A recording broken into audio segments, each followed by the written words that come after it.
ಪೂ ಮತ್ತು ಇತರ ಕಥೆಗಳು ಮೊದಲನೇ ಪುಸ್ತಕ ಅಲ್ವಾ ಸರ್? ಹೌದು. ಇದನ್ನ ಬರೆಯೋದಕ್ಕೆ ಏನಾದರೂ ಪ್ರೇರಣೆ ಅಂತಿತ್ತ? ಏನು ನಿಮ್ಗೆ ಕತೆ ಬರೆಯೋದು ಒಂದು ಕಥನ ಅಂದ್ರೆ ನಿಮಗೆ ಯಾವ ಥರ ಹೊಳಿತು? ಅಂದರೆ ಈಗ ನಮ್ಮೂರಲ್ಲಿ ಒಂದು ಲೈಬ್ರರಿ ಇತ್ತು, ಅಂದರೆ ಗೌರ್ಮೆಂಟ್ ಲೈಬ್ರರಿ. ಅದರದ್ದು ಲೈಬ್ರರಿಯನ್ನು ನಮ್ಮ ತಂದೆಯವ್ರ ಫ್ರೆಂಡು. ಸುಮಾರು ಈ ಪುಸ್ತಕ ಎಲ್ಲ ಓದ್ತಾ ಇದ್ನಲ್ಲ, ನನಗೂ ಅವಾಗ ಅನ್ಸೋದು ಏನಾದ್ರು ಬರೀಬೇಕು ಹಂಗೆ ಹಿಂಗೆ ಅಂತ. ಬಟ್ ಏನು ಚಿಕ್ಕನ್ನಲ್ಲಿ ಏನೇನೋ ಬರಿತಾ ಇದ್ದೆ, ಸಣ್ಣ ಸಣ್ಣ ಚುಟುಕು ಈ ಥರದ್ದೆಲ್ಲ ಬರೆಯೋದು ಮಾಡ್ತಾ ಇದ್ದೆ. ಬಟ್ ಅದನ್ನು ತುಂಬ ಸೀರಿಯಸ್ ಆಗಿ ತೊಗೊಂಡಿರಲಿಲ್ಲ. ಬಾಲ್ಯ ಅಂತಂದ್ರೆ ನೆನಪಾಗೋದೇ ಆ ಹಬ್ಬಗಳು. ಅಂದರೆ ಎಲ್ರಿಗೂ ಒಂದು ಕಲ್ಚರಲ್ ಒಂದು ಮೆಮೊರಿ ಅಂತ ಇರುತ್ತಲ್ಲ, ನಮ್ಮ ಕಲ್ಚರಲ್ ಮೆಮೊರಿಲಿ ತುಂಬ ಈ ಮೊಹರಮ್ ಇದೆ, ದರ್ಗಾಗಳಿದೆ, ಡಾಮಿನೆಂಟ್ ಆಗಿರೋ ಒಂದು ಕಲ್ಚರ್ ಅದೆಲ್ಲ ಇರುತ್ತಲ್ಲ. ಅದು ಬಿಟ್ಟು ಉಳಿದವರು ಇರ್ತಾರಲ್ಲ, ಅವ್ರ ಬಗ್ಗೆ ಒಂದು ಅವಜ್ಞೆ ಏನಂತಾರಲ್ಲ, ಇಗ್ನೋರೆನ್ಸ್, ಅದು ಯಾವಾಗಲೂ ಇರುತ್ತೆ ಅನಿಸುತ್ತೆ. ನಮ್ಮ ಊರಲ್ಲಿ ಆ್ಯಕ್ಚುಲಿ ಊರಲ್ಲಿ ಮತ್ತು ನಮ್ಮ ಮನೆಗಳಲ್ಲಿ ಅವರಿಗೆ ಅದು ಒಂದು ಕೇಂದ್ರ ಅಂತ ಒಂದು ಪದ ಇದೆಯಲ್ಲ, ಅದು ಏನೋ ದೊಡ್ಡ ಅವಾರ್ಡ್ ಇರ್ಬೋದು ಅನ್ನೋ ಥರ ಅವರಿಗೆ. ಹಾಗೆ ಅವರು ಅಂದರೆ ತುಂಬ ಊರಲ್ಲಿ ಖುಷಿ ಪಟ್ಟರು, ಕರೆದು ಸನ್ಮಾನ ಮಾಡೋದು ಈ ಥರದ್ದೆಲ್ಲ. ಮತ್ತು ಕೆಲವರು ಬ್ಯಾನರ್ಸ್ ಎಲ್ಲ ಹಾಕ್ಸಿದ್ರು. ತಾಯ್ತನದ ಹಂಬಲ ಮತ್ತು ಕಾಳಜಿ ಮತ್ತು ಅಲ್ಲಿ ಬರೋ ಹೆಣ್ಣು ಪಾತ್ರಗಳಾಗಿರ್ಬೋದು, ಅದ್ರ ಕಟ್ಟುವಿಕೆ ನಿಮ್ಗೆ ಯಾವ ಥರ ಅನಿಸ್ತು? ಈ ಒಂದು ಹಳ್ಳಿ ಹೆಣ್ಮಕ್ಳು ಇರ್ತಾರಲ್ಲ, ಅಂದರೆ ಅವರು ತುಂಬ ಅವರು ಹಿಂಗೆ ಗಂಡ್ಮಕ್ಳ ಥರ ಹಿಂಗೆ ಎಸ್ಕೇಪಿಸ್ಟ್ ಅಲ್ಲ. ಸೊ ಅವರೆಲ್ಲ ಅಂದರೆ ನೆನಪುಗಳಲ್ಲಿ ಇದ್ರಲ್ಲ, ಅವರೇ ಪಾತ್ರಗಳಾಗಿ ಅವರು ಕಥೆಯಲ್ಲಿ ಬಂದಿದ್ದಾರೆ ಅನಿಸುತ್ತೆ.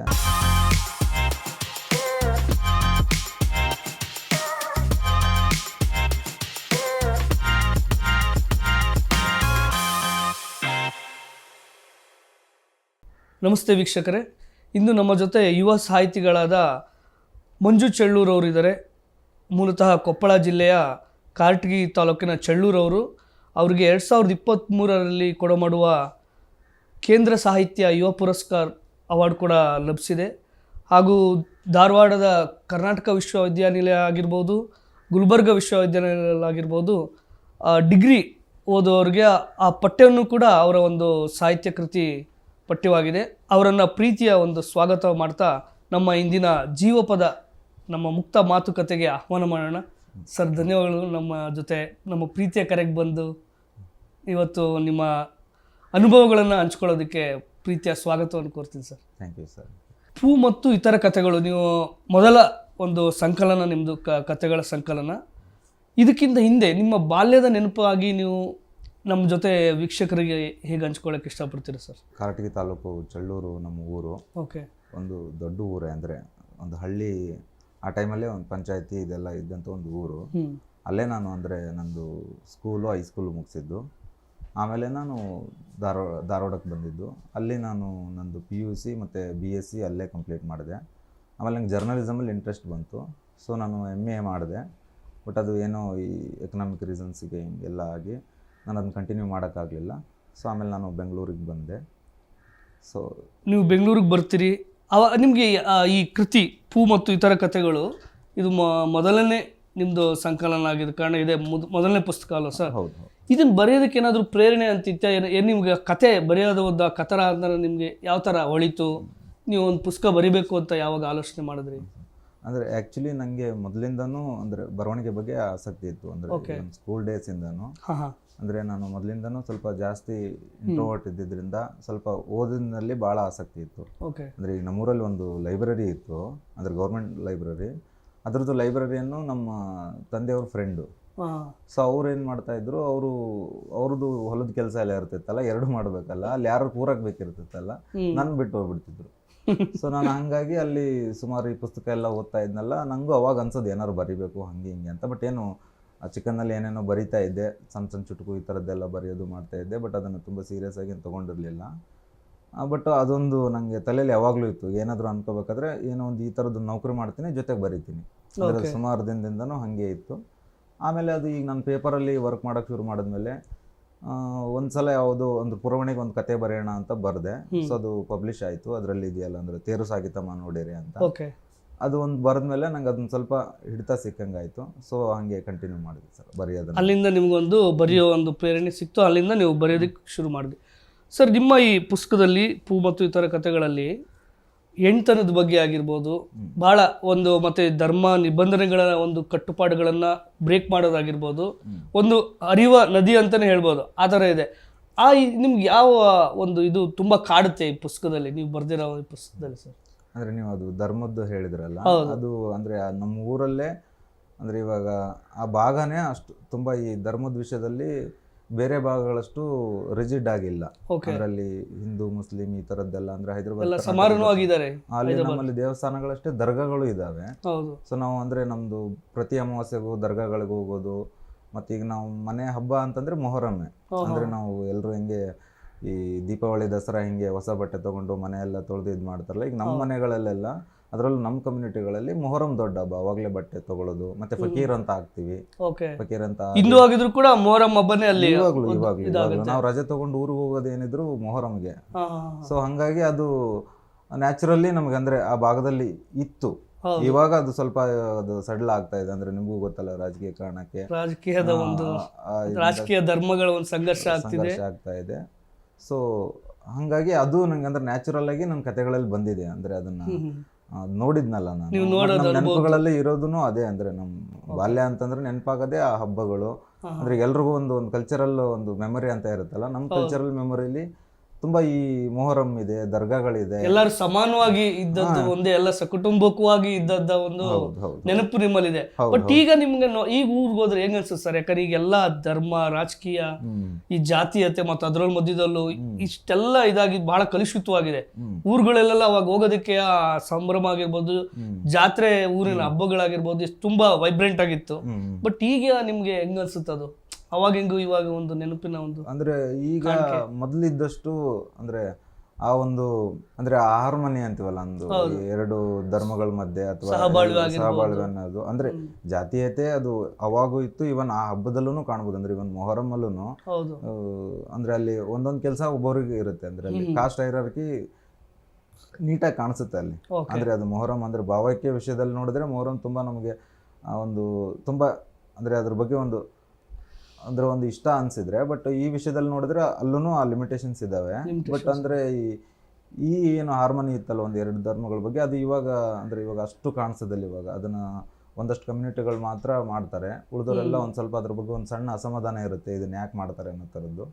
ಬಟ್ ಅದು ಅಂದ್ರೆ ಅಷ್ಟೇ ಸ್ಟ್ರಾಂಗ್ ಆಗಿ ಇನ್ನೂ ಇದೆ, ಅದು ಇನ್ನೂ ಇದೆ, ಆ ಒಂದು ಸಾಮರಸ್ಯ ಇನ್ನೂ ಇದೆ. ಬಟ್ ಕೆಲವೊಂದೊಂದು ಒಡಕುಗಳು ಅವಾಗ ಕಾಣಿಸ್ತಾ ಇರುತ್ತೆ. ಅದು ರಾಜಕೀಯವಾಗಿ ಅವಾಗ ಇದು ಮಾಡ್ತಾರೆ, ಟ್ರೈ ಮಾಡ್ತಾ ಇದಾರೆ ಅವರು. ಓಕೆ ಸರ್, ಹಾಗೆ ನಿಮ್ಮ ಒಂದು ಸಾಹಿತ್ಯದ ಕೃಷಿ ಈಗ ಮುಂದೆ ಬರ್ತಾ ಇದೆ. ಈಗ ಈ ಪುಸ್ತಕ ಆದಮೇಲೆ ನಿಮ್ಗೊಂದು ಕೇಂದ್ರ ಸಾಹಿತ್ಯ ಯುವ ಪುರಸ್ಕಾರ ಪ್ರಶಸ್ತಿ ಬರುತ್ತೆ ದೇಶದ ಮಟ್ಟದಲ್ಲಿ. ಆ ಒಂದು ಪ್ರಶಸ್ತಿ ಬಂದ ಗಳಿಗೆ ಹೇಗಿತ್ತು? ಅದನ್ನ ಯಾವ ಥರ ಈಗ ಇದು ಮಾಡಿದ್ರಿ ನೀವು? ನಿಮ್ಮ ಮನೇಲಾಗಿರ್ಬೋದು, ನಿಮ್ಮ ಊರಲ್ಲಾಗಿರ್ಬೋದು, ನಿಮ್ಗೊಂದು ಯುವ ಪ್ರಶಸ್ತಿ ಬಂದಿದೆ, ಕೇಂದ್ರ ಸಾಹಿತ್ಯ ಯುವ ಪುರಸ್ಕಾರ ಆಗಿದೆ ಅಂದಾಗ ಅದನ್ನ ಯಾವ ಥರ ಆಚರಿಸಿದ್ರು? ನಿಮ್ಗೆ ಅದು ಹೆಂಗಿತ್ತು? ಅದು ಫಸ್ಟ್ ಕೇಳಿದಾಗ, ಈಗ ಫೋನ್ ಮಾಡಿ ಹೇಳಿದಾಗ, ಅದು ನಿಮ್ಮ ಮೊದಲನೇ ಕೃತಿ ಆಗಿರೋ ಕಾರಣ? ಅಂದರೆ ಅದು ನ್ಯಾಚುರಲ್ ನನಗೂ ಅಂದರೆ ಒಂದು ಸರ್ಪ್ರೈಸ್ ಆಗಿತ್ತು. ಯಾಕಂದರೆ ನಾನು ಅದು ಫಸ್ಟ್ ಟೈಮ್ ಅದು ರಿಲೀಸ್ ಆದ ವರ್ಷ ನಾನು ಅಪ್ಲೈ ಮಾಡಿದ್ದೆ. ಓಕೆ. ಬಟ್ ಅದಾದಮೇಲೆ ಮಾಡಿರಲಿಲ್ಲ. ಬಟ್ ಅದು ಏನು ರೂಲ್ಸ್ ಇದೆ ಏನೋ ಅನಿಸುತ್ತೆ, ಅದು ಒಂದ್ಸಲ ಅಪ್ಲೈ ಮಾಡಿಬಿಟ್ರೆ 5 ವರ್ಷದವರೆಗೂ ಏನೋ ಹಿಂಗಿದೆ ಅಂತ ನನಗೆ ಗೊತ್ತಿಲ್ಲ ಅದು. ಬಟ್ ಆ ವರ್ಷ ಬಂತಲ್ಲ ನನಗೆ. ಸೊ ಅವಾಗ ಸ್ವಲ್ಪ ಅಂದರೆ ನಮ್ಮ ಊರಲ್ಲಿ ಊರಲ್ಲಿ ಮತ್ತು ನಮ್ಮ ಮನೆಗಳಲ್ಲಿ ಅವರಿಗೆ ಅದು ಒಂದು ಕೇಂದ್ರ ಅಂತ ಒಂದು ಪದ ಇದೆಯಲ್ಲ, ಅದು ಏನೋ ದೊಡ್ಡ ಅವಾರ್ಡ್ ಇರ್ಬೋದು ಅನ್ನೋ ಥರ ಅವರಿಗೆ. ಹಾಗೆ ಅವರು ಅಂದರೆ ತುಂಬ ಊರಲ್ಲಿ ಖುಷಿ ಪಟ್ಟರು, ಕರೆದು ಸನ್ಮಾನ ಮಾಡೋದು ಈ ಥರದ್ದೆಲ್ಲ. ಮತ್ತು ಕೆಲವರು ಬ್ಯಾನರ್ಸ್ ಎಲ್ಲ ಹಾಕ್ಸಿದ್ರು. ಸೊ ಅದು ಅವರಿಗೆ ಅಂದರೆ ನೋಡಿರೋದಿಲ್ಲಲ್ಲ ಆ ಥರದ್ದು ಸುಮಾರು ವಿಷಯಗಳು. ಸೊ ಅದು ಅಂದ್ರೆ ಅವ್ರ ಊರಿಗೆ ಬಂದು ಅವ್ರಿಗೆ ಎಲ್ಲರಿಗೂ ನಮ್ಗೆ ಊರಿಗೆ ಇದು ಒಂದು ಹೆಸರು ಆಗಿತ್ತು ಈ ಥರ, ಅದು ಸಾಮಾನ್ಯವಾದ ಎಲ್ಲ ಖುಷಿ ವಿಚಾರ. ಅದೇ ಸರ್, ಈಗ ನೀವು ಕೇಂದ್ರದಲ್ಲೂ ಕೂಡ ತಗೊಂಡ್ರಿ, ಮತ್ತೆ ಶಿವಮೊಗ್ಗ ಕನ್ನಡ ಸಂಘ ಆಗಿರ್ಬೋದು, ಅವರು ಕೂಡ UR ಅನಂತಮೂರ್ತಿ ಪ್ರಶಸ್ತಿ ಕೊಡ್ತಾರೆ, ಮತ್ತೆ ಟೂಟೋ ಅವಾರ್ಡ್ ಫಂಡ್ ಫಾರ್ ಆರ್ಟ್ಸ್ ಅದಕ್ಕೂ ಅವರು ಕೂಡ ನಿಮ್ಗೆ ಅವಾರ್ಡ್ ಆಗಿದೆ. ಈ ಥರ ಎಲ್ಲ ಅವಾರ್ಡ್ ಆಯಿತು. ನಮ್ಮ ಕರ್ನಾಟಕದ ಬಹಳ ಶ್ರೇಷ್ಠ ಅಂತ ಹೇಳೋಗೆ ಕನ್ನಡ ಸಾಹಿತ್ಯ ಪರಿಷತ್ ಅಂತ ಒಂದಿದೆ, ಭಾಳ ಅವ್ರೇನಾದರೂ ನಿಮಗೆ ಕರೆದು ಗುರ್ಸಿದ್ರ? ನಿಮ್ಗೊಂದು ನಮ್ಮ ಕನ್ನಡ ಸಾಹಿತ್ಯವನ್ನ ಒಂದು ಕೇಂದ್ರ ಮಟ್ಟದಲ್ಲಿ ಒಂದು ಅವಾರ್ಡ್ ಆಗಿದೆ ಅಂತ ಅವ್ರು ಗುರ್ಸಿ ಅವ್ರೇನಾದ್ರು ನಿಮ್ಗೆ ಸನ್ಮಾನ ಆಗಿರ್ಬೋದು, ನಿಮ್ಮ ಹತ್ರ ಏನಾದ್ರು ಮಾತುಕತೆ ಮಾಡಿದ್ರ? ಅಂದ್ರೆ ಅಲ್ಲಿ ಊರಲ್ಲಿ ಇತ್ತಲ್ಲ ಕಾಲೇಜಿದು, ಅಲ್ಲಿದು ಕಸಾಪದ್ದು ಒಬ್ರು ಅಧ್ಯಕ್ಷರು ಯಾರೋ ಇರ್ತಾರಲ್ಲ, ಅವರೊಂದೇನೋ ಅರೇಂಜ್ ಮಾಡಿದ್ರು ಅಲ್ಲಿ ಒಂದು ಪ್ರೋಗ್ರಾಮ್ ರಾಜ್ಯ ಮಟ್ಟದಲ್ಲಿ. ಅದೇನೋ ಆಗಿಲ್ಲ.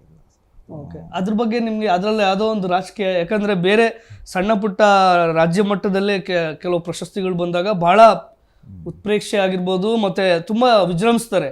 ಅದು ಬೇರೆ ನಮ್ಗೆ ಕೆಲವೊಂದ್ಸಲಿ ಅನ್ಸುತ್ತೆ ಪೊಲಿಟಿಕಲ್ ಅಜೆಂಡಾಗಳಿರುತ್ತೆ, ಕಾಸ್ಟ್ ಪೊಲಿಟಿಕ್ಸ್ ಇರುತ್ತೆ. ಸಾಹಿತ್ಯದಲ್ಲೂ ಈಗ ಬಹಳ ಆಗಿ ನಡೀತಾ ಇದೆ. ಯಾಕಂದ್ರೆ ನೀವು ಒಂದು ಬಹಳ ಉತ್ತರ ಕರ್ನಾಟಕದ ಹೈದರಾಬಾದ್ ಭಾಗದ ಒಬ್ರು ರೈಟರ್ ಆಗಿರ್ಬೋದು. ಅದ್ರಲ್ಲಿ ಕ್ಯಾಸ್ಟು ಸಹ ಇದು ಕಾಣುತ್ತೆ. ಅವ್ರು ಬುಕ್ ನೋಡ್ತಿದ್ದಾಗ ಹೌದಾ ಚೆಳ್ಳೂರು ಯಾವ್ದಪ್ಪ ಯಾವುದು ಈ ತರ ಅಂತ ಅನಿಸ್ತಿದೆ. ಯಾಕಂದ್ರೆ ಈಗ ಪ್ರಸ್ತುತ ವಿದ್ಯಮಾನಗಳನ್ನ ನೋಡಿದ್ರೆ ಹಂಗೆ ಇದೆ. ಯಾಕಂದ್ರೆ ನಿಮ್ಗೆ ಏನಕ್ಕೆ ಅದು ಅದೇನಾದ್ರು ನಿಮ್ಗೆ ಅನಿಸ್ತಾ ನಮ್ಗೆ ಎಲ್ಲೂ ಇದು ಮಾಡಿಲ್ಲ ಅದು ಅಂದ್ರೆ ಆ ಇಗ್ನೋರೆನ್ಸ್ ಯಾವಾಗೂ ಇರುತ್ತೆ ಅನ್ಸುತ್ತೆ. ಅಂದ್ರೆ ಅದು ಒಂದು ತಳ ಸಮುದಾಯದಿಂದ ಬಂದಿರೋರು ಅಥವಾ ಈ ಒಂದು ಉತ್ತರ ಕನ್ನಡದಂತ ಭಾಗದಿಂದ ಬಂದಿರೋರು ಅಥವಾ ಯಾವುದೇ ಆಗಲಿ ಒಂದೊಂದು ಕಲ್ಚರಲ್ ಸ್ಪೇಸಲ್ಲಿ ಒಂದು ಡಾಮಿನೆಂಟ್ ಕಾಸ್ಟ್ಗಳು ಅಥವಾ ಒಂದು ಡಾಮಿನೆಂಟ್ ಆಗಿರೋ ಒಂದು ಕಲ್ಚರ್ ಅದೆಲ್ಲ ಇರುತ್ತಲ್ಲ, ಅದು ಬಿಟ್ಟು ಉಳಿದವರು ಇರ್ತಾರಲ್ಲ ಅವ್ರ ಬಗ್ಗೆ ಒಂದು ಅವಜ್ಞೆ ಏನಂತಾರಲ್ಲ, ಇಗ್ನೋರೆನ್ಸ್, ಅದು ಯಾವಾಗಲೂ ಇರುತ್ತೆ ಅನ್ಸುತ್ತೆ. ಅದು ಮೇ ಬಿ. ಬಟ್ ಈ ಥರ ಇಗ್ನೋರೆನ್ಸ್ ನಿಮ್ಗೆ ಯಾವತ್ತೂ ಕಾಡಿಲ್ಲ? ನಮ್ಮ ಕೆಲಸ ನಾವು ಮಾಡೋಣ ಅಂತಾನೆ ಅದು ಯಾವಾಗಲೂ ಇದೆ ಅಂತ ಅನ್ಕೊಳ್ತೀನಿ. ಹೌದೌದು. ಅದು ಕಲಾವಿದರಿಗೂ ಆಗಿರ್ಬೋದು, ಸಾಹಿತಿಗಳಿಗಾಗಿರ್ಬೋದು, ಅದು ಇಗ್ನೋರೆನ್ಸ್ ಇದ್ದೇ ಇದೆ. ಬಟ್ ಆದ್ರೂ ಒಂದು ನಾವೇನ್ ಮಾಡ್ತಾ ಇದೀವಿ ಅದನ್ನ ನಾವು ತಲುಪಿಸ್ಬೇಕು ಅನ್ನೋ ಗುರಿ ನಿಮ್ಮಲ್ಲೂ ಕೂಡ ಅದು ಹಾಗೆ ಆಸಕ್ಕಾಗಿದೆ. ಅಂದ್ರೆ ಅದನ್ನ ಅಂದ್ರೆ ಅದಕ್ಕೆ ಕೌಂಟರ್ ನಾವು ಅಂದ್ರೆ ಈ ಕೃತಿ ಮೂಲಕನೇ ಮಾಡ್ಬೋದಲ್ಲ. ಅಂದ್ರೆ ಜಾಸ್ತಿ ಬರೀತಾ ಜಾಸ್ತಿ ಈ ತರದ್ದು ಸಂವಾದಗಳು, ಅಂದ್ರೆ ಅದು ಕಲ್ಚರ್ ಒಂದು ಕೌಂಟರ್ ಕಲ್ಚರ್ ಕಟ್ಟೋದೊಂದು ಪ್ರಕ್ರಿಯೆ ಇರುತ್ತಲ್ಲ, ಸೊ ಅದನ್ನ ಮಾಡ್ತಾ ಹೋಗ್ಬೋದು ಅನ್ಸುತ್ತೆ. ಈ ತರ ಇಗ್ನೋರೆನ್ಸ್ಗಳ ಮಧ್ಯನೂ ಕೂಡ ನಿಮ್ಮ ಕೃತಿಯಲ್ಲಿ ತಾಯ್ತನದ ಹಂಬಲ ಮತ್ತು ಕಾಳಜಿ ಮತ್ತೆ ಅಲ್ಲಿ ಬರೋ ಹೆಣ್ಣು ಪಾತ್ರಗಳಾಗಿರ್ಬೋದು, ಅದ್ರ ಕಟ್ಟುವಿಕೆ ನಿಮ್ಗೆ ಯಾವ ಥರ ಅನಿಸ್ತು? ಅಂದರೆ ನೀವು ಸುತ್ತಮುತ್ತ ನೋಡಿರೋ ಅದ್ರಲ್ಲಿ ಬರೋ ಜಯತ್ತೆ ಆಗಿರ್ಬೋದು, ರಂಗಮ್ಮ ಮತ್ತು ಶೈಲನ ತಾಯಿ ಆಗಿರ್ಬೋದು, ಅವರೆಲ್ಲ ಯಾವ ಥರ ನಿಮಗೆ ಒಂದು ಅನುಭವಕ್ಕೆ ಅದನ್ನು ಯಾವ ಥರ ಕಟ್ಟಬೇಕು ಅನಿಸ್ತು ಸರ್? ತಾಯ್ತನದ ಪಾತ್ರಗಳು ನಿಮ್ಮ ಕೃತಿಯಲ್ಲಿ ಅಂದರೆ ಅಲ್ಲಿ ಕಥೆಗಳಲ್ಲಿರೋ ಪಾತ್ರಗಳು ಅಂದರೆ ಎಲ್ಲ ಈ ನಾವು ಒಂಥರ ನೋಡಿರೋ ಪಾತ್ರಗಳೇ ಅವು. ಅಂದರೆ ಈ ಒಂದು ಹಳ್ಳಿ ಹೆಣ್ಮಕ್ಳು ಇರ್ತಾರಲ್ಲ, ಅಂದರೆ ಅವರು ತುಂಬ ಅವರು ಹಿಂಗೆ ಗಂಡ್ಮಕ್ಳ ಥರ ಹಿಂಗೆ ಎಸ್ಕೇಪಿಸ್ಟ್ಸ್ ಅಲ್ಲ, ಅಂದರೆ ಬದುಕಿಂದ ಓಡಿ ಹೋಗೋರು ಅಥವಾ ಆ ಥರದ್ರಲ್ಲ, ಅವರು ಜಿದ್ದಿಗೆ ಬಿದ್ದು ಬದುಕ್ತಾರಲ್ಲ. ಸೊ ಆ ಥರದ್ದು ಸುಮಾರು ಜನ, ಅಂದರೆ ಈಗ ನಾವೆಲ್ಲ ಇಷ್ಟು ಬೆಳೆದು ದೊಡ್ಡವರಾಗಿ ಇಲ್ಲಿ ಬರೋಕ್ಕೆ ಅವ್ರದ್ದೊಂದು ಕಾಂಟ್ರಿಬ್ಯೂಷನ್ ಇರುತ್ತೆ. ಅವ್ರು ಜಿದ್ದಿಗೆ ಬಿದ್ದು ಬದುಕಿರೋದಕ್ಕೆ ನಮಗೆ ಈ ಥರದ್ದೊಂದು ನಮಗೂ ಒಂದು ಪ್ರಿವಿಲೇಜ್ ಸಿಗೋ ಥರದ್ದು ಆಗಿದೆ ಅನ್ಸುತ್ತೆ. ಸೊ ಅವರೆಲ್ಲ ಅಂದರೆ ನೆನಪುಗಳಲ್ಲಿ ಇದ್ರಲ್ಲ, ಅವರೇ ಪಾತ್ರಗಳಾಗಿ ಅವರು ಕಥೆಯಲ್ಲಿ ಬಂದಿದ್ದಾರೆ ಅನ್ಸುತ್ತೆ. ಅವರ ಕಥೆಯಲ್ಲಿ ಆ ಪಾತ್ರಗಳು ನೀವು ನೋಡಿದ್ದ ಒಂದು ಜೀವಂತ ಪಾತ್ರಗಳೇ ಆ ಕಥೆಯಲ್ಲಿ ಸಹ ತಗೊಂಡು ಹೋಗ್ತಾರೆ ಸರ್. ಈಗಿನ ಪ್ರಸ್ತುತ ರಾಜಕೀಯ ಆಗಿರ್ಬೋದು ಮತ್ತು ಆ್ಯಸ್ ಎ ಸಾಹಿತಿ, ನೀವೊಬ್ಬರು ಸಾಹಿತಿ ಆದ ಕಾರಣ, ಯುವ ಸಾಹಿತಿ ಆದ ಕಾರಣ, ಈ ರಾಜಕೀಯದಲ್ಲಿ ಆಗ್ತಿರೋ ಒಂದು ಬದಲಾವಣೆಗಳಾಗಿರ್ಬೋದು, ಧರ್ಮಗಳ ಒಂದು ಬಿಕ್ಕಟ್ಟಾಗಿರ್ಬೋದು, ಇದನ್ನ ನೀವು ಪ್ರತಿರೋಧಿಸಬೇಕು ಅಂತ ನಿಮ್ಗೆ ಯಾವಾಗಲೂ ಅನಿಸ್ಲಿಲ್ವಾ? ಅನಿಸುತ್ತೆ. ಅದು ಯಾವ ಥರ ನಿಮ್ದು ಏನಾದರೂ ನಿಲುವು ಇದೆಯಾ ಅದಕ್ಕೆ? ನಾನು ಪ್ರತಿರೋಧ ಯಾವ ಥರ ನೀವು ಮಾಡ್ಬೋದು ಈಗ ಅನಿಸಿದೆ ಅಂತ ಹೇಳಿದ್ನಲ್ಲ. ಇವಾಗ ಅಂದರೆ ಕಲ್ಚರ್ಗೆ ಒಂದು ಅಂದರೆ ಕೌಂಟರ್ ಕಲ್ಚರ್ ಥರ ಇರುತ್ತಲ್ಲ. ಈಗ ನಮ್ದು ಏನು ನಮ್ಮ ಕಥೆಗಳ ಮೂಲಕ ಅಥವಾ ನಮ್ದು ಯಾವುದೋ ಒಂದು ಕಲೆ, ಇವಾಗ ನಾನು ಕತೆ ಬರಿತಾ ಇದ್ದೀನಲ್ಲ, ನನಗೆ ಎಷ್ಟಾಗುತ್ತೆ ನಂದು ಒಂದು ಕಲ್ಚರಲ್ ಬ್ಯಾಕ್ಗ್ರೌಂಡ್ ಏನಿದೆ ಅದು ಆಯಿತು, ಮತ್ತು ನಂದು ಒಂದು ಓದು ಅಥವಾ ಈ ಒಡನಾಟಗಳ ತಿಳುವಳಿಕೆಯಿಂದ ಏನು ವಿಚಾರ ಬಂದಿರುತ್ತೆ ಆ ವಿಚಾರನೇ ನಂಗೆ ಬೇಸ್ ಇಟ್ಕೊಂಡು ಬರೆಯೋದು ಅಥವಾ ಇನ್ಯಾವುದೋ ಕಲೆಯನ್ನು ಪ್ರಾಕ್ಟೀಸ್ ಮಾಡಬೇಕಾಗತ್ತೆ ಅನ್ಸುತ್ತೆ. ಓಕೆ. ಮತ್ತೆ ನಿಮ್ಮ ಸಾಹಿತ್ಯದಲ್ಲೇ ಈ ಕೃತಿಯಲ್ಲೇ ಬರುವ ಹಾಗೆ ಮಿಂಚುಳಗಳು ಮತ್ತು ಕಾಮನ ಬಿಲ್ಲು ಭಾಳ ಕಡೆ ಉಲ್ಲೇಖಗಳಿದೆ. ಅದು ನಿಮ್ಗೆ ಯಾವ ಥರ ಕಾಡುತ್ತೆ ಸರ್? ಅದೇನಾದರೂ ನಿಮಗೆ ಬಾಲ್ಯದ ನೆನಪೇನಾದರೂ ಇತ್ತಾ ಅಥವಾ ಯಾವ ಥರ? ಅದು ಅಂದರೆ ನೀವು ಕಾಮನ ಬಿಲ್ಲು ಅಂತ ಹೇಳಿದ್ದು ಇದು ಫೂ ಕತೆ ಅಂತ ಹೇಳುತ್ತೆ. ಅದು ಅಂದರೆ ಆ್ಯಕ್ಚುಲಿ ಚಿಕ್ಕನ್ನಲ್ಲಿದ್ದಾಗ ಒಂದು ಆಟ ಆಡ್ತಾ ಇದ್ವಿ, ಅಂದರೆ ಹಿಂಗೆ ಬಾಯಲ್ಲಿ ನೀರು ಹಾಕೊಂಡು ಹೂ ಮಾಡೋ ಥರದ್ದು. ಆ ಒಂದು ನೆನಪಿತ್ತು ನನಗೆ. ಸೊ ಅದನ್ನ ಇಟ್ಕೊಂಡು ಬರಿತಾ ಶುರು ಮಾಡಿದ್ದು ಅದು. ಸೊ ಹಾಗಾಗಿ ಅದು ಕಾಮನ ಬಿಲ್ಲು ಅನ್ನೋದು ಒಂದು ಮೆಟಾಫರು ಬಂತು ಅಂತ ಹೇಳ್ಬೋದು. ಮತ್ತು ಇನ್ನೊಂದು ಈ ಮಿಂಚು ಹುಳ ಹೇಳಿದ್ರಲ್ಲ, ಅದು ನಾನು ಈ ಸ್ವಲ್ಪ ಈ ಕಾಫ್ಕಾಸ್ಗೆ ಅಂತಾರಲ್ಲ, ಕಾಫ್ಕಾದ ಪ್ರಭಾವದಿಂದ ಸ್ವಲ್ಪ ಬರೆದಿದ್ದು. ಆ ಕಾಫ್ಕಾದ ಒಂದು ಕಥೆಯಲ್ಲಿ ಬೆಳಗ್ಗೆ ಎದ್ದಾಗ, ಅಂದರೆ ಎದ್ದಾಗ ಅವನು ಇದಾಗ್ಬಿಟ್ಟಿರ್ತಾನೆ, ಏನು ಜಿರ್ಲೇನೋ ಏನೋ ಆಗಿರ್ತಾನೆ, ಅಂದ್ರೆ ಒಂದು ಹುಳ ಆಗ್ಬಿಟ್ಟಿರ್ತಾನೆ. ಸೊ ಅದನ್ನು ಓದಿದ್ನಲ್ಲ, ನಂಗೆ ಅದು ತುಂಬ ಪ್ರಭಾವ ಬೀರಿತ್ತು. ಸೊ ಅದರದ್ದೊಂದು ಝೋನಲ್ಲಿ ಬರೆದಿದ್ದು ಕತೆ ಅದು. ಸೊ ಹಾಗಾಗಿ ಅದನ್ನೊಂದು ಆ ಮಿಂಚುಳ ಅನ್ನೋ ರೂಪಕ ಬಂತು ಅಂತ. Okay sir. ಹಾಗೆ ನಿಮಗೆ ಏನಾದರೂ ಬೇರೆ ನಿಮ್ಮ ಊರು ಸುತ್ತಮುತ್ತ ಅಲ್ಲಿಯ ಒಂದು ಯಾವ್ದಾದ್ರು ತಲ್ಲಣಗಳಾಗಿರ್ಬೋದು, ಸಂಭ್ರಮಗಳಾಗಿರ್ಬೋದು, ಏನಾದರೂ ನಮ್ಮ ವೀಕ್ಷಕರ ಜೊತೆ ಹಂಚ್ಕೊಳ್ಳೋಕೆ ಇಷ್ಟಪಡ್ತೀರಾ? ಈಗ ತಳ ಸಮುದಾಯದ ಒಂದು ಕಥೆಗಳ ಘಟನಾವಳಿಗಳಾಗಿರ್ಬೋದು, ಅಥವಾ ರಾಜಕೀಯವಾದ ಅಥವಾ ಧರ್ಮಗಳ ಒಂದು ಘಟನಾವಳಿಗಳಾಗಿರ್ಬೋದು, ಬಹಳ ಕಾಡುತ್ತೆ ಅನ್ನೋದಿದ್ರೆ ಈಗ ಪ್ರಸ್ತುತ ನೀವು ಸಣ್ಣದಲ್ಲಿ ನೋಡಿದ್ದು, ಇವಾಗ ಅದು ಬದಲಾವಣೆಗಳ ಇಷ್ಟ ಆದರೂ ಕೂಡ ಆ ಒಂದು ಮಾಸಲ್ಲದೆ ಒಂದು ನೆನಪುಗಳಂತ ಇರುತ್ತಲ್ಲ, ಅದೇನಾದರೂ ಇದೆಯಾ? ಅಂದರೆ ಮೇ ಬಿ ಎರಡು ಹೇಳ್ಬೋದು ಅನ್ಸುತ್ತೆ. ಒಂದು ಅಂದರೆ ಒಂದು ಒಳ್ಳೆ ನೆನಪು ಅನ್ನೋ ಥರ ಹೇಳಿದರೆ ಅದೇ ಈ ನಮ್ಮ ಊರಿಂದ ಒಂದು ಅರ್ಧ ಕಿಲೋಮೀಟ್ರ್ 1 ಕಿಲೋಮೀಟ್ರ್ ದೂರದಲ್ಲಿ ಹಗದಾಳ ಅಂತ ಒಂದು ಊರಿದೆ. ಅಲ್ಲಿ ಒಂದು ದರ್ಗಾ ಇತ್ತು. ಅಲ್ಲಿಗೆ ನಾವು ಪ್ರತಿ ಅಮಾವಾಸ್ಯೆಗೂ ನಮ್ಮ ಊರಿಂದ ಟೆಂಪೋ ಮಾಡ್ಕೊಂಡು ಹೋಗೋದು. ಅಂದ್ರೆ ರಾತ್ರಿ ಹೊತ್ತು ನಡೆಯೋದಲ್ಲ, ಅಲ್ಲಿ ರಾತ್ರಿ ಹೊತ್ತು ಹೋಗಿ ಅಲ್ಲಿ ಎಲ್ಲ ಈಗ ನಾವು ಹುಡುಗರೆಲ್ಲ ಹೋಗಿ, ಅಂದರೆ ಅಲ್ಲಿ 2-3 ಊರುಗಳು ಜನ ಬಂದು ಸೇರ್ತಾ ಇದ್ರು. ಅದು ಅಂದರೆ ಆ ಪ್ಲೇಸು ಅಷ್ಟು ಚೆಂದ ಇತ್ತು. ಸೊ ಅಲ್ಲಿ ಅದು ನಡೀತಾ ಇತ್ತು. ಅಂದರೆ ಅಲ್ಲಿ ಸಕ್ಕರೆ ಓದಿಸ್ಕೊಂಬರೋದು ಅಥವಾ ಲೋಬಾನ ಹಾಕೋದು ಅದೇನೋ ಇರ್ತಾ ಇತ್ತು. ಜೊತೆಗೆ ಅಲ್ಲಿ ಈ ಕಟಂಬ್ಲಿ ಅಂತಾರಲ್ಲ ಸರ್, ಕಟಂಬ್ಲಿ ಅಥವಾ ಸಂಗಟಿ ಅಂತಾರಲ್ಲ, ಅದನ್ನ ಅಂದ್ರೆ ಅದೊಂದು ಜೋಳದ್ದು ಮುದ್ದೆ ತರ ಮಾಡ್ತಾರೆ ಸರ್. ಅಂದ್ರೆ ಮುದ್ದೆ ತರ ಶೇಪ್ ಇರೋದಿಲ್ಲ, ಅದು ಆ ಟೆಕ್ಸ್ಚರ್ ಇರುತ್ತೆ. ಅದು ಅದರಲ್ಲಿ ಸಾರ ಹಾಕಿ, ಅದು ಇವಾಗ ನೀವು ಇಟಗಿ ಭೀಮಮ್ಮ ಇಂತಲ್ಲೆಲ್ಲ ಹೋದ್ರು ಕೊಡ್ತಾರೆ ಅದನ್ನ, ಭೀಮಾಂಬಿಕಾ ಇದಾರಲ್ಲ ಅಲ್ಲಿ. ಸೊ ಅದನ್ನೆಲ್ಲ ಮಾಡೋರು. ಸೊ ಅದನ್ನ ಪ್ರತಿ ಅಂದ್ರೆ ಅಮಾವಾಸ್ಯೆಗೂ ಅದನ್ನ ತಪ್ಪಿಸದೆ ಹೋಗ್ತಾ ಇದ್ವಿ. ಅಂದ್ರೆ ಅದು ಇವಾಗ ಅದು ನಡೀತಾನೆ ಇಲ್ಲ. ಅದು ಅಂದ್ರೆ ಅದು ಒಂದು ನಂಗೆ ಅಂದ್ರೆ ತುಂಬಾ ಒಂದು ಒಳ್ಳೆ ಮೆಮೊರಿ. ಯಾವಾಗ್ಲೂ ನಂಗೆ ನೆನಪಾಗೋದು ಅಂತಂದ್ರೆ ಈ ಒಂದು ತುಂಬಾ ಕಾಡೋ ಒಂದು ಫೇಸ್ ಅಂದ್ರೆ ನಂಗೆ ನಾವು ಊರಲ್ಲಿ ನೋಡಿರೋದು. ಈ SM ಕೃಷ್ಣ ಒಂದು ಇದ್ದ ಟೈಮಲ್ಲಿ ಒಂದ್ಸಲ ಬರ ಬಿತ್ತು, ಒಂದು 4 ವರ್ಷ ಏನೋ ಅದ್ ಬರ ಬಿತ್ತು. ಇದು ನಮ್ದು ನೀರಾವರಿ ಸೀಮೆ ಅಲ್ಲ, ಜನರು ಸ್ವಲ್ಪ ಆರಾಮಾಗಿ ಇದ್ರು. ಬಟ್ ಆ ಬರ ಬಿದ್ದಾಗ ಅವ್ರಿಗೆ ಅದು ಶಾಕ್ ಆಯ್ತು ಏನ್ಕತೆ ಅಂದ್ರೆ ಎಕನಾಮಿಕಲಿ ಸುಮಾರು ಜನಕ್ಕೆ ಹೊಡೆತ ಕೊಡ್ತು. ಅದರಲ್ಲಿ 1 ಎಕರೆ 2 ಎಕರೆ ಹೊಲ ಇರ್ತಾವ ಅವರೆಲ್ಲ, ಅವ್ರು ಸುಮಾರು ಜನ ಸೂಸೈಡ್ ಮಾಡ್ಕೊಂಡ್ರು ಅವಾಗ. ಅಂದ್ರೆ ಈ ರೈತರು ಸೂಸೈಡ್ ಇದೆಯಲ್ಲ, ಅದು ನಮಗೆ ಚಿಕ್ಕನ್ನಲ್ಲಿ ಎಷ್ಟು ಮೆಮೊರಿ ಉಳ್ಕೊಂಡ್ಬಿಟ್ಟಿದೆ ಅಂದ್ರೆ, ಈ ಎಂಡರ್ಲ್ಯಾಂಡ್ ಕುಡಿದ್ ಸತ್ರು ಅಥವಾ ಪಾಲಿಡಾಲ್ ಕುಡಿದ್ ಸತ್ರು ಅಂತ ಹೇಳ್ತಾರಲ್ಲ, ಅದು ತಿಂಗಳಿಗೊಬ್ರು 2 ತಿಂಗಳಿಗೊಬ್ರು ಅದು ಆಗ್ತಾನೆ ಇತ್ತು ಅದು. ಸೊ ಆ ಫೇಸಲ್ಲಿ ನಮ್ಮ ಸುಮಾರು ಜನ ನನ್ನ ಅಂದ್ರೆ ಫ್ರೆಂಡ್ಸು ಅವರು ಪೇರೆಂಟ್ಸ್ ಕಳ್ಕೊಂಡ್ರು. ಅಂದ್ರೆ ಅವರು ತುಂಬಾ ನಮ್ಗಿನ್ನ ಚೆನ್ನಾಗಿ ಓದ್ತಾ ಇದ್ದವರೆಲ್ಲ ಕೆಲವೊಂದು ಹೆಣ್ಮಕ್ಳು ಅವ್ರು ಆಮೇಲೆ ಸ್ಕೂಲ್ಗೆ ಬರಲಿಲ್ಲ. ಸೊ ಆ ಫೇಸು ಸುಮಾರು ಜನದ್ದನ್ನು ಚೇಂಜ್ ಮಾಡ್ತಾ ಅನ್ಸುತ್ತೆ. ಸೊ ಹಂಗಾಗಿ ಅದೂ ನಂಗೆ ಅಂದರೆ ಬರಿಬೇಕಾದ್ರೆ ಮೆಮೊರಿ ಸ್ವಲ್ಪ ಬರ್ತಾನೆ ಇರುತ್ತೆ, ಆ ಡೀಟೇಲ್ಸ್ ಇರ್ತಾವಲ್ಲ ಬರ್ತಾ ಇರುತ್ತೆ ಸರ್. ಮತ್ತೆ ಈಗ ವೈಯಕ್ತಿಕ ದೃಷ್ಟಿಕೋನ ಮತ್ತು ಭವಿಷ್ಯದ ಯೋಜನೆಗಳೇನಾದರೂ ಇದೆಯಾ ನಿಮಗೆ? ಮುಂದೆ ಈ ಥರ ಪುಸ್ತಕ ಬರಿಬೇಕು ಜನರಿಗಿದು, ಅಥವಾ ಸಾಹಿತ್ಯ ವಲಯ ಈಗ ನೋಡಿದ್ರೆ ಈಗ ಟೆಕ್ನಾಲಜಿನೂ ಒಂದು ಕಾರಣ ಇರ್ಬೋದು, ಓದೋರ್ ಸಂಖ್ಯೆನೂ ಕಮ್ಮಿ ಆಗಿದೆ, ತಲುಪೋರ್ಗೆ. ಬಟ್ ಆದ್ರೂ ನಿಮ್ಮ ಒಂದು ನೆಕ್ಸ್ಟ್ ಯಾವುದಾದ್ರೂ ರೈಟಿಂಗ್ಸ್ ಹೆಂಗಿದೆ, ಯಾವುದ್ರ ಬಗ್ಗೆ ಇರ್ಬೋದು ಅಂತ ಏನಾದರೂ ನಮ್ಮ ವೀಕ್ಷಕರ ಜೊತೆ ಹಂಚ್ಕೊಳ್ಳೋಕೆ ಇಷ್ಟಪಟ್ಕೊಂಡ್ರೆ ಹಂಚ್ಕೋಬೋದು ಸರ್. ಅಂದರೆ ಇವಾಗ ಇದು ಒಂದು ಸಂಕಲನ ಆಗಿದೆ ಸರ್. ಇದಾದ್ಮೇಲೆ ಒಂದಷ್ಟು ಕತೆಗಳನ್ನು ಬರೆದಿದ್ದೀನಿ. ಆ ಕತೆಗಳನ್ನ ಸ್ವಲ್ಪ ಎಡಿಟ್ ಮಾಡಿ ಇನ್ನೊಂದು ಸಂಕಲನ ತರಬೇಕು ಅಂತ. ಅದಾದ್ಮೇಲೆ ಅಂದರೆ ಈ ಬರಿತಾ ಹೋಗೋದು ಸರ್ ಅಷ್ಟೇ. ಅಂದರೆ ಅದಕ್ಕೆ ಒಂದು ಹಿಂಗೆ ಆಂಬಿಷಿಯಸ್ ಆಗಿ ಅಂತ ಇಲ್ಲ. ಕತೆಗಳಂದರೆ ಅದು ಹುಟ್ಟಬೇಕು ಮತ್ತು ಅದು ಕಂಟಿನ್ಯೂಸ್ ಪ್ರೊಸೆಸ್ ಸರ್. ಅಂದರೆ ಅದಕ್ಕೊಂದು ಎಂಡ್ ಅಂತ ಇರೋದಿಲ್ಲ, ಬಂದಾಗ ಬರಿತಾ ಹೋಗೋದು ಸರ್. ಅದನ್ನು ಇವಾಗ ಕತೆ ಆಗಿದೆ, ಮುಂದೆ ಏನಾದರೂ ಅನಿಸಿದ್ರೆ ನಾವೆಲ್ಲ ಏನಾದ್ರು ಟ್ರೈ ಮಾಡ್ಬೋದು. ಅಥವಾ ಈ ಸಿನಿಮಾದ್ದು ಒಂದು ಸ್ವಲ್ಪ ಇಂಟ್ರೆಸ್ಟ್ ಇದೆ, ಅಲ್ಲಿ ಏನಾದರೂ ಅವಕಾಶ ಸಿಕ್ಕರೆ ಅಲ್ಲೂ ಕೆಲಸ ಮಾಡ್ಬೇಕಂತ ಇದೆ. ಹಾಗೆ ನೀವೊಬ್ರು ಸಾಹಿತ್ಯ ಆದ ಕಾರಣ ನಾನು ನಿಮ್ಮ ಹತ್ರ ಒಂದು ಪ್ರಶ್ನೆ ಕೇಳಕ್ಕೆ ಇಷ್ಟಪಡ್ತೀನಿ. ನಿಮ್ಗೆ ಯಾರಾದರೂ ಬಹಳ ಕಾಡ ಅಂತ ಒಬ್ರು ಸಾಹಿತಿ ಲೇಖಕರು ಯಾವ್ದಾದ್ರು ಇದ್ದಾರಾ? ಅದು ಅಥವಾ ಪುಸ್ತಕ ಇದೆಯಾ ನಿಮ್ಗೆ? ಅದು ಏನಾದ್ರು ಪ್ರಭಾವ ಬೀರಿದ್ಯಾ ಏನಾದರೂ ನಿಮ್ಗೆ ಅನಿಸುತ್ತಾ? ಸುಮಾರು ಜನ ಇದ್ದಾರೆ ಸರ್. ಅಂದರೆ ಈ ಕನ್ನಡದಲ್ಲಿ ಹೇಳೋದಾದ್ರೆ ಇದೆ ದೇವನೂರು ಸರು, ಲಂಕೇಶ್ ಸರು, ಮತ್ತು ಇವರು ತೇಜಸ್ವಿ. ಅಂದರೆ ಕನ್ನಡದಲ್ಲೇ ಸುಮಾರು ಜನ ಬೇರೆ ಬೇರೆ ಥರದ ಕಥೆಗಾರರು ಇದ್ದಾರಲ್ಲ. ಇವಾಗ ಹಳಬರಲ್ಲೇ ಎಷ್ಟೊಂದು ಜನ ಇದ್ದಾರೆ. ರಾಘವೇಂದ್ರ ಕಾಸ್ನೇಶ್ರು ಇದ್ರು, ರಾಜಶೇಖರ್ ನಿರ್ಮಾಣವಿ ಇದ್ರು ನಮ್ಮ ರಾಯಚೂರು ಭಾಗದವರು. ಮತ್ತೆ ಆಮೇಲೆ ಅದ್ರ ನೆಕ್ಸ್ಟ್ ಜನರೇಷನ್ ಅಲ್ಲಿ ಇವರು ನುಗುಡೋಣಿ ಸರ್ ಎಲ್ಲ ಬಂದ್ರಲ್ಲ, ಆ ಟೈಮಲ್ಲಿ ಸುಮಾರು ಜನ ಕಥೆಗಾರಿದ್ರು. ಅಂದ್ರೆ ನುಗುಡೋಣಿ ಸರ್ ಅಥವಾ ಮೊಗಳ್ಳಿ ಸರ್, ಅಬ್ದುಲ್ ರಶೀದು ಅಥವಾ ಜಯಂತ್ ಕಾಯ್ಕಿಣಿ, ರಾಮತ್ ತರೀಕೆರೆ ಸರ್. ಅಂದ್ರೆ ರಾಮತ್ ತರೀಕೆರೆ ಸರ್ ನಮಗೆ ಅಂದ್ರೆ ತುಂಬಾ ಈ ನಾನ್ ಫಿಕ್ಷನ್ ತುಂಬಾ ಅವ್ರು ಪ್ರಭಾವ ಮಾಡಿರೋದು. ಅಂದ್ರೆ ಮೊಹರಂ ಬಗ್ಗೆ ಬರೆದಿರೋ ಪುಸ್ತಕ ಆಗ್ಬೋದು, ಅಥವಾ ಸೂಫಿಸಂ ಬಗ್ಗೆ ಬರೆದಿರೋದು, ಮತ್ತೆ ಈಗ ಗುರು ಪಂಥದ ಬಗ್ಗೆ ಬರೆದಿರೋ ಪುಸ್ತಕಗಳು. ಮತ್ತೆ ಅವ್ರದ್ದೊಂದು ಪ್ರಜಾವಾಣಿಲಿ ಒಂದು ಕಾಲಂ ಬರ್ತಾ ಇತ್ತು, ಅದನ್ನ ತಪ್ಪಿಸ್ತಾ ಓದ್ತಾ ಇದ್ದೆ ನಾನು. ಅದು ಮೇ ಬಿ ನಡೆದಷ್ಟು ನಾಡು ಅಂತೇನೋ ಸಂಕಲನ ಮಾಡಿದ್ರು.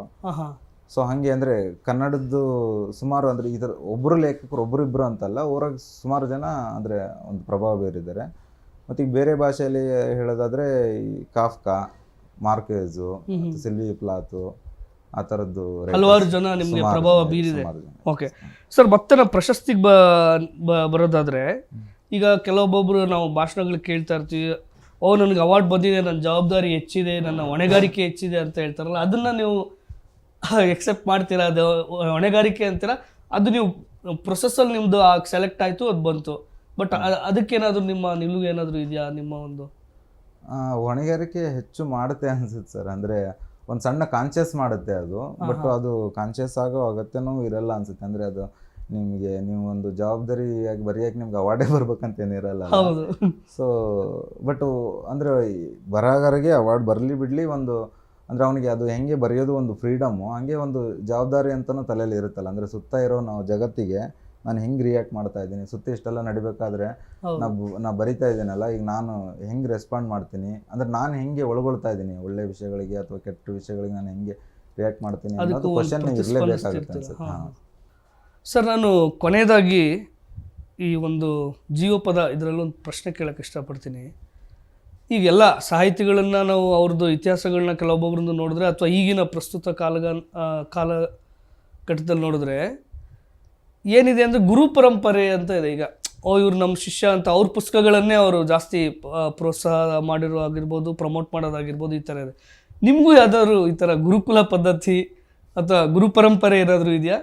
ಈಗ ನೀವು ಬರೀರಿ, ಈ ಥರ ನಾನು ಮುಂದೆ ಅದಕ್ಕೆ ಪ್ರಚಾರ ಮಾಡ್ತೀನಿ, ಆ ಥರ ಏನಾದರೂ ಅದ್ರ ಬಗ್ಗೆ ಏನಾದರೂ ನಿಮ್ಗೆ ಅನಿಸಿಕೆ ಹಂಚ್ಕೋಬೋದು ಸರ್? ಅದು ನೋಡಿರ್ತೀರ, ಈಗ ಸಾಮಾನ್ಯವಾಗಿ ಈಗ ಗೊತ್ತಾಗ್ತಾ ಇರುತ್ತೆ ಇವ್ರು ಯಾರ ಜೊತೆ ಇರ್ತಾರೆ, ಅವ್ರನ್ನೇ ಅವರು ಇದು ಮಾಡೋದು, ಅವರು ಲೇಖಕ ಹೀಗಿರ್ತಾರಲ್ಲ, ಅದ್ರ ಬಗ್ಗೆ ಏನಾದರೂ ನೀವು ಹಂಚ್ಕೊಳಕ್ಕೆ ಇಷ್ಟಪಡ್ತೀರಾ? ಬಟ್ ಬರೆಯೋರಿಗೆ ಅಂದರೆ ರೈಟ್ರಿಗೆ ಸುಮಾರು ಜನ ಅಂದರೆ ಓದಿ ಅಥವಾ ಅವ್ರನ್ನ ಇನ್ಸ್ಪೈರ್ ಮಾಡೋಕ್ಕೆ ಸುಮಾರು ಗುರುಗಳು ನ್ಯಾಚುರಲಿ ಇರ್ತಾರೆ. ಅಂದರೆ ಅವ್ರು ಯಾರನ್ನು ಓದಿರ್ತಾರೆ, ಎಲ್ಲರೂ ಆ ಥರದ್ದು ಇರ್ತಾರೆ. ಬಟ್ ಇದು ಮೇ ಬಿ ಅಂದರೆ ಇದು ರೈಟಿಂಗ್ ಸಂಬಂಧ ಅಂದರೆ ಇದೊಂದು ಪಾಲಿಟಿಕ್ಸ್ ಮೇ ಬಿ ಆ ಥರದ್ದು ಅನಿಸುತ್ತೆ. ಅಂದರೆ ತಮ್ಗೆ ಗೊತ್ತಿರೋರನ್ನ ಪ್ರಮೋಟ್ ಮಾಡೋದು ಆ ಥರದ್ದೆಲ್ಲ.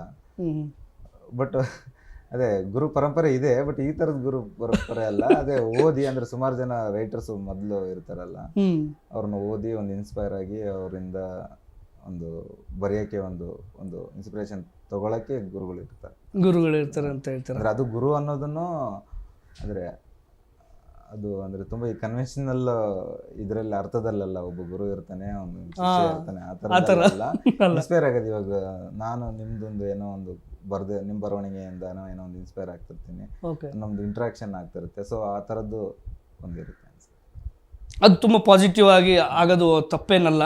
ಬಟ್ ಅದು ಬೇರೆ ಥರ ಯಾರನ್ನೋ ಒಂದು ಇದನ್ನ ಮಾತ್ರ ಪೋಷಣೆ ಮಾಡಬೇಕು, ಅವ್ರು ನಮ್ಮ ಇದವರು ಅಥವಾ ನಮ್ಮ ಬಳಗದವರು, ಅವ್ರ ಹಿನ್ನೆಲೆಗಳು ಬೇರೆ, ಆ ಥರ ಬಿಟ್ಟು ಎಲ್ಲರೂ ಯಾರು ಬರೆದ್ರು ಅವ್ರಿಗೆ ಪ್ರೋತ್ಸಾಹ ಮಾಡ್ಬೇಕನ್ನೋ ಒಂದು ನಿಟ್ಟಿನಲ್ಲಿ ಪ್ರಶ್ನೆ ಕೇಳಿದಷ್ಟೇ. ವೀಕ್ಷಕರೇ, ನಮ್ಮ ಈ ಜೀವಪದ ಒಂದು ಮುಕ್ತ ಮಾತುಕತೆಯ ಸಂವಾದದ ಸರಣಿಯಲ್ಲಿ ಇಷ್ಟೊತ್ತು ನಮ್ಮ ಜೊತೆ ಭಾಳ ಆತ್ಮೀಯವಾಗಿ ತಮ್ಮ ಜೀವನಾನುಭವಗಳನ್ನು ಹಂಚಿಕೊಂಡಿದ್ದ ಮಂಜು ಚೇಳೂರವ್ರಿಗೆ ಪ್ರೀತಿಯ ಧನ್ಯವಾದಗಳನ್ನು ಅರ್ಪಿಸ್ತಾ, ಇನ್ನೂ ಹಲವು ನಮ್ಮ ಸುತ್ತಮುತ್ತ ನಡೆಯುವಂತಹ ದಿನನಿತ್ಯದ ಕೆಲಸಗಳಲ್ಲಿ ನಾವು ಹಲವಾರು ವ್ಯಕ್ತಿತ್ವಗಳನ್ನು ನೋಡ್ತಿರ್ತೀವಿ. ಹೀಗೆ ನಮ್ಮ ಸರಣಿಯಲ್ಲಿ ಇನ್ನೂ ಹಲವಾರು ಜನರ ಪರಿಚಯವನ್ನು ಮಾಡ್ಕೊಳ್ಳೋಕ್ಕೆ ನಾವು ಇಷ್ಟಪಡ್ತೀವಿ. ಹೀಗೆ ಪ್ರತಿ ನಮ್ಮ ಎಪಿಸೋಡ್ಗಳನ್ನು ವೀಕ್ಷಿಸಿ ನಮಗೆ ಪ್ರೀತಿಯ ಒಂದು ಸಾಥ್ ನೀಡಿ. ಮುಂದಿನ ಸಂಚಿಕೆಯಲ್ಲಿ ಸಿಗೋಣ. ಧನ್ಯವಾದಗಳು. ಮತ್ತಷ್ಟು ವಿಶೇಷ ವಿಡಿಯೋಗಳನ್ನು ನೋಡಲು ಮತ್ತು ಹೊಸ ವಿಡಿಯೋಗಳ ಬಗ್ಗೆ ತಿಳಿಯಲು eedina.com ಯೂಟ್ಯೂಬ್ ಚಾನೆಲ್ ಸಬ್ಸ್ಕ್ರೈಬ್ ಮಾಡಿ ಮತ್ತು ಬೆಲ್ ಐಕಾನ್ ಕ್ಲಿಕ್ ಮಾಡಿ.